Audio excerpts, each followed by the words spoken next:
स्वागत है आप सभी का हमारी इस विशेष प्रस्तुति श्रृंखला में, जिसमें हम आपको लगातार दिखा रहे हैं 2 से 9 दिसंबर 2020 तक चारित्र चक्रवर्ती 20वीं सदी के प्रथमाचार्य 108 श्री शांति सागर जी महामुनिराज की जन्मभूमि श्री शांति सागरम तीर्थ भोज कर्नाटक में तपोभूमि प्रणेता मुनि श्री 108 प्रज्ञा सागर जी महाराज के पावन सानिध्य में आयोजित हो रहे श्री मज्जनेन्द्र 1008 श्री श्री श्री शांतिनाथ 30-24 मान स्तंभ जिनबिंब आदर्श पंच कल्याणक प्रतिष्ठा महामहोत्सव एवं विश्व शांति महायज्ञ की महापावन झलकियां। अब तक आप इस पंच कल्याणक महोत्सव के जन्म कल्याणक तक के दृश्यों का अवलोकन कर चुके हैं और आज आप निहारेंगे इस महा महोत्सव के पंचम दिन यानी भगवान के तप कल्याणक के अनुपम दृश्यों को। प्रातः काल की पावन बेला में भक्तों ने सर्वप्रथम श्री जी का अभिषेक किया। धुल जाए पाप हमारा, धुल जाए पाप हमारा।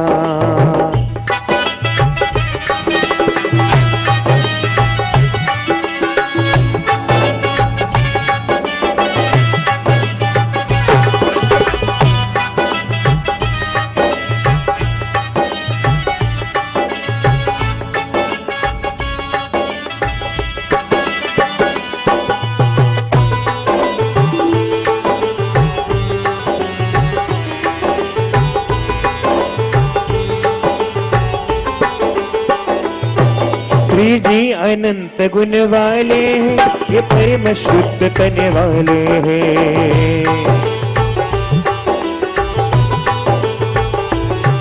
श्री जी अनंत गुण वाले हैं, ये परम शुद्ध तन वाले।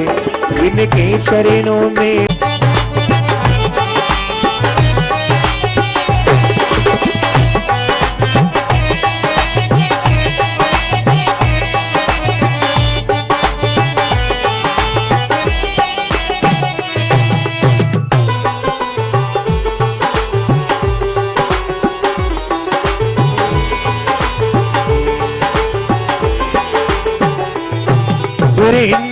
बाजे बाजे रे शहनाई प्रभु तेरे नाम की, बाजे बाजे रे शहनाई प्रभु तेरे नाम की। ओ झिलमिल आओ रे सखी, आओ झूमे नाचो रे। अभिषेक के उपरांत शांति धारा के वो पावन क्षण आए जब शांति धारा के उपरांत इन भक्तों ने प्रभु की पूजा अर्चना प्रारंभ कर दी। विनय पाठ के माध्यम से प्रभु का गुणगान करते अनेक श्रावक श्राविकाएं वास्तव में अलौकिक प्रतीत हो रहे थे।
अत्र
इस क्रम में आगे श्री बलि मौजी बंधन संस्कार, गणधर वलय विधान पूजा आदि पावन कार्यक्रम आयोजित किए गए। इस दौरान पूज्य गुरुदेव मुनि श्री प्रज्ञा सागर जी महाराज ने अपना पावन निर्देशन प्रदान किया। आप जिन आगम का अवर्णवाद कर रहे हैं, इस बात को भी मान करके चलना। 70 कोड़ा कोड़ी मिथ्यात्व का बंद इतना कहने मात्र से होगा, क्योंकि जैन धर्म ने कहीं से मिथ्या मान्यताओं को स्वीकार नहीं किया है। हाँ, हमारी मान्यताओं को दूसरों ने मिथ्या रूप से स्वीकार कर लिया और मिथ्या रूप से ग्रहण करके उसका प्रचार करने लगे, वो उनकी गलती है। लेकिन हमने मिथ्या मार्ग का अनुसरण नहीं किया है, इस बात का आप सब लोगों को ख्याल रखना है। क्या समझ में आया? तो ये हमारी परंपरा है, ये हमारा धर्म है, ये हमारा आगम है, ये हमारा साबकाचार है, ये हमारा जैनाचार है, ये हमारा कुलाचार है, जिसका हम पालन करते हैं। समझ में आया? तो हमने ग्रहण किया है, ऐसा कहना आगम का अवर्णवाद है। और केवली सुत संग धर्म देवा वर्णवादो दर्शन मोहस्य, ऐसा सूत्र आचार्य उमा स्वामी महाराज कहते हैं, जो 70 कोड़ा कोड़ी सागर के आश्रव बंध का कारण है। अब आप जाने आपको क्या कहना है और क्या मानना है। ठीक है, अब इस संस्कार में होता क्या है, इन बच्चों को, जिन बच्चों की उम्र 7 साल 3 महीने, गर्भ के 9 माह मिला लिए जाते हैं। गर्भ के आहार दान में भी, अभिषेक आदि की प्रक्रिया में भी गर्भ के 9 माह मिश्रित होते, मिक्स मिले हुए होते हैं। तो 7 साल 3 महीने और 9 महीने वो, ऐसा 8 साल अंतर मुहूर्त का वह बच्चा हो जाता है और वह इस संस्कार के योग्य हो जाता है। लेकिन यह संस्कार पंचकल्याणक प्रतिष्ठा के अवसर पर ही ज्यादातर इस क्षेत्र में होता है। इस कारण से कुछ बच्चे जो थोड़ी बहुत उम्र में कम होते हैं तो उन्हें चला लिया जाता है। क्या कर लिया जाता है कि भाई अभी अपने गांव में हो रहा है, यदि अभी नहीं करवाएंगे तो कब कहां जाना पड़ेगा, तो चला। लेकिन जो विधि और व्यवस्था है वह 7 साल 3 महीने का बच्चा हो। साथ ही इस प्रकार के संस्कारों से भक्तों को अवगत भी कराया। हाथ को मस्तक पर रखे, पंडित कन्नड़ में बोलो, हाथ को मस्तक पर रखे और सिर झुका करके भगवान को प्रणाम करेंगे। बोलो नमोस्तु भगवान। सिर झुकाओ, नमोस्तु भगवान।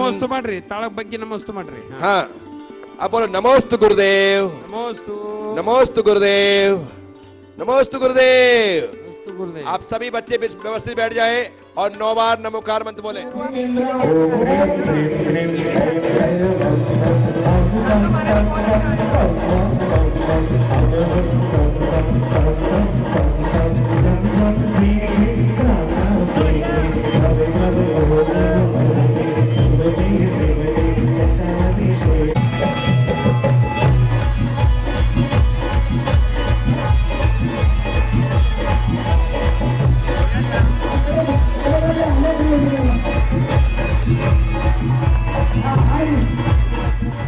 पूजन के उपरांत पंच कल्याणक की कृत्रिम क्रियाओं का दौर पुनः प्रारंभ हुआ।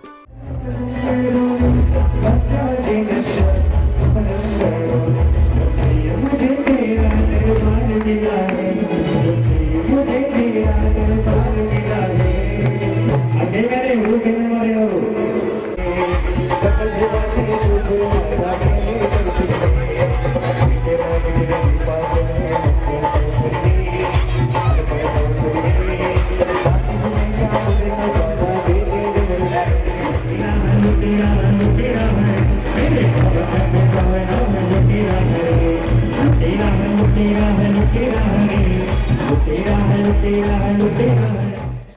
सर्वप्रथम भव्य शोभा यात्रा के माध्यम से भक्त कार्यक्रम स्थल पहुंचते हैं।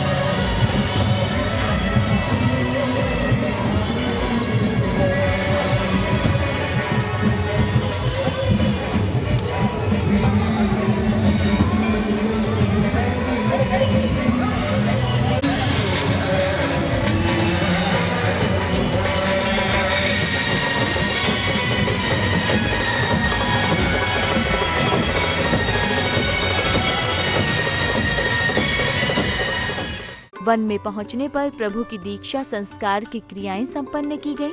साथ ही प्रतिमा जी की दीक्षा संस्कार की क्रियाएं की गयी एवं सूर्य मंत्र आदि संस्कार दिए गए। बड़े ही सुमंगल और भावपूर्ण रहे ये दृश्य। महोत्सव के दौरान प्रथम दिन से ही यहाँ भक्तों का तांता लगा हुआ था। हर कोई ऐसे पंच कल्याणक महामहोत्सव का साक्षी बनना चाहता था।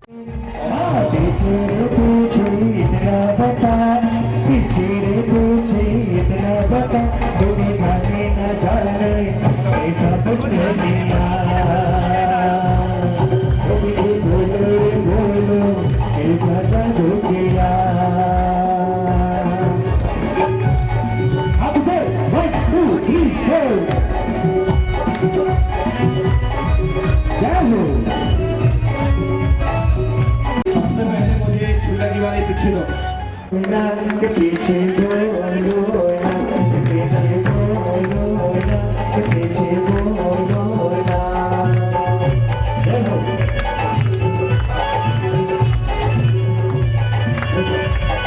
जय हो। अरे भक्ति में झूमे नाचे हंसता नहीं आई है।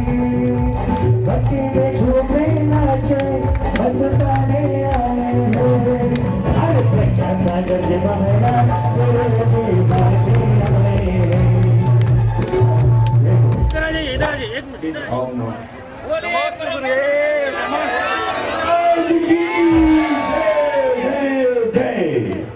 बेला में सर्वप्रथम भव्य शोभा यात्रा निकाली गई।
कार्यक्रम स्थल पर सबसे पहले भक्तों ने पूज्य गुरुदेव की मंगलवाणी श्रवण कर उनका मंगल आशीर्वाद प्राप्त किया। सारी दुनिया को अपना घर बना लेता, इसलिए ऋषियों ने वेदों की ऋचा में लिखा वसुदेव कुटुंबकम। क्या कहा? सारी वसुधा ही जिसके लिए कुटुंब हो जाए, परिवार हो जाए, वह संत होता है, वह साधु होता है, वह सन्यासी। सार अपना नजर आता है जब तक घर में हो तब तक वो तुम्हारा 1 गुंठे में बना हुआ मकान, 1 गुंठे में और कम, 1 गुंठे में बना हुआ मकान, वो 33 बाई 33 का छोटा सा स्थान, वो ही तुम्हारा घर होता है। और तुम्हारे माँ बाप ही तुम्हारे माँ बाप होते हैं, तुम्हारे भाई बहन ही तुम्हारे भाई बहन होते हैं, जो तुम्हारे रिश्ते नाते हैं, बस उतना ही तुम्हारा संसार होता है। लेकिन दीक्षा लेने के बाद, संन्यास लेने के बाद, संयम ग्रहण करने के बाद, पृथ्वी को धारण करने के बाद सारा संसार परिवार होता है। और संसार में जितने स्त्री पुरुष हैं, सब माता पिता भाई बहन होते हैं। वही संन्यास है, जहां पर सबको अपना बना लिया जाए, समझना संन्यास प्रकट हो गया है। भगवान ने दीक्षा ले ली। तो ये सब लोग जो यहाँ इंद्र परिवार में हैं, भगवान की जो सेवा करते हैं ना, अर्थात पूजा करते हैं, जितने इंद्र प्रतिंद्र हैं, ये सब एक भाव में ही मुक जाने वाले हैं। लोकपाल आदि, सगुबेर आदि, जितने सब एक भाव में मुक जाने वाले, वहां से आएंगे और मुक जाएंगे, वहां से आएंगे। और माता पिता को 3 भाव लग सकते हैं। कितने? माता पिता या तो उसी भाव से चले जाए, संन्यास लेकर पिता माँ तो जाएगी नहीं, लेकिन 3 भाव, यहां से वहां, वहां से यहां और यहां से वहां, 3 भाव में निर्वाण सुख को प्राप्त कर लेते हैं। तो कहने का अर्थ यह है कि संयम का फल चरित्र मोहिनी का क्षय है, और चरित्र मोहिनी का फल केवल ज्ञान है, और केवल ज्ञान का फल निर्वाण है। इसलिए आचार्य शांति सागर जी महाराज कहते थे, संयम धारण करा, संयम को धारण करो, डरो मत। जीवन में यह संयम ही ग्रहण करने योग्य है। आप सोचते हो कि संसार में सुख है, तो इस गलत फहमी को तोड़ देना। संसार विशेष सुख हो तो तीर्थंकर क्यों त्यागे।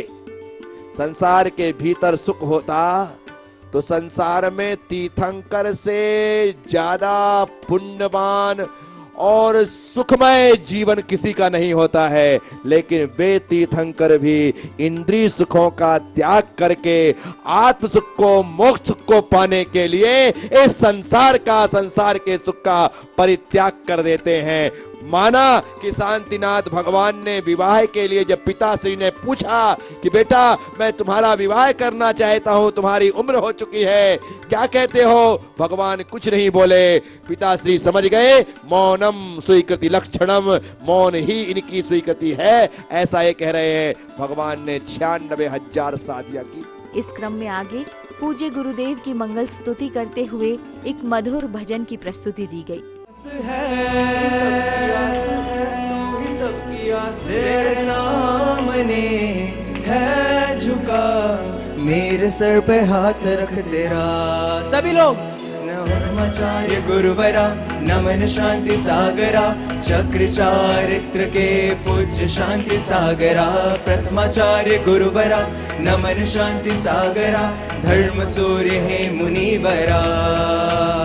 नमो नमो जी गुरुवरा, नमन शांति सागरा, चक्र चारित्र के पूज्य शांति सागरा। नमो नमो जी गुरुवरा, नमन शांति सागरा, धर्म सूर्य है मुनिवरा। धर्म सूर्य है मुनिवरा, धर्म सूर्य है मुनिवरा। तत्पश्चात श्रेष्ठी मान्यवर का मंगल उद्बोधन हुआ। मैं संघपति अनगवीर हुम्मड़ का पिता हूँ। संघपति जी संचालन कर रहे थे, पर संघपति जी तब खाली 6 महीने के थे, इसलिए उनका संचालन मैं कर रहा था। तो जब मैं यहाँ आज 21 महीने बाद आया हूँ, ये कहना पड़ेगा कि गुरुदेव आपकी तपस्या से, आपके प्रवचनों से, आपके आशीर्वाद से, आपके मैनेजमेंट से 21 महीनों में यह तीर्थ का उद्धार 21वां हुआ है, इसमें कोई शक नहीं है। जो भविष्य काल में स्मारक था, वर्तमान में तीर्थ है, और भूतकाल में स्मारक था, वर्तमान में तीर्थ है। भविष्य में इस पंच कल्याणक महोत्सव का जो बीज बोया है, भविष्य में जाकर ये एक कल्प वृक्ष जैन समाज के लिए साबित होगा, ये मैं दावे के साथ कहता हूं। आप जब शांतिनाथ भगवान की खड्गासन मूर्ति प्रातः काल में जब रवि की किरण पड़ती है आप देखें तो सिर्फ मूर्ति नहीं पूरा का पूरा क्षेत्र स्वर्णमय हो जाता है। ये इस बात का प्रतीक है कि आने वाले भविष्य में इस क्षेत्र की ऊर्जा से जैन समाज भी, उसका अस्तित्व भी हमेशा चमकता दमकता ही रहेगा। इस क्रम में आगे पूज्य गुरुदेव ने अपने मंगल आशीर्वाद से भक्त मंगल आरती का भव्य आयोजन किया गया।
वाद्य यंत्रों की मधुर लहरियों पर भक्तों ने खूब नृत्य किया।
तत्पश्चात मंगल भजन एवं शास्त्र प्रवचन आदि कार्यक्रम हुए।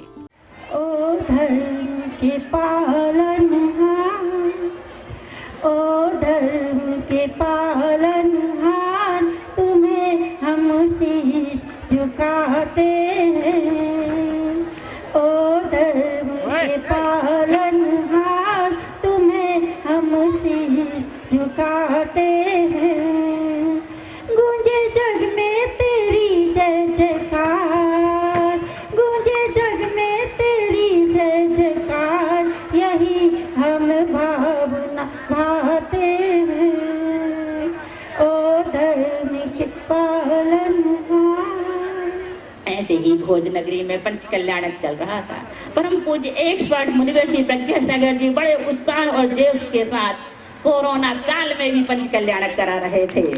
उस समय वह सेठ जी, हमारे मदन भाई जी, उस सुंदर सी प्रतिमा को लेकर महाराज श्री के श्री चरणों में पहुंचते हैं और कहते हैं, महाराज श्री इस मूर्ति को भगवान बना दीजिए, इस पर सूर्य मंत्र देकर इसे प्रतिष्ठित कर दीजिए।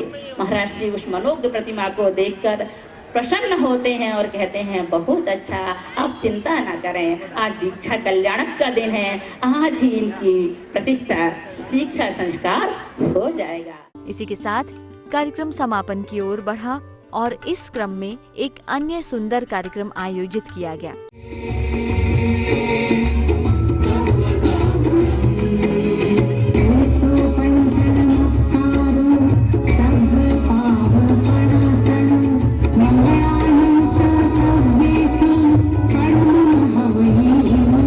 मंत्रीवर बोलो महाराज, आज आप अति प्रसन्न नजर आ रहे हो। कैसा? हमारी महारानी गुरु भक्त है, उन्हीं के कहने पर हम चलते हैं। चलो महाराज। कहाँ है दिगंबर महाराज?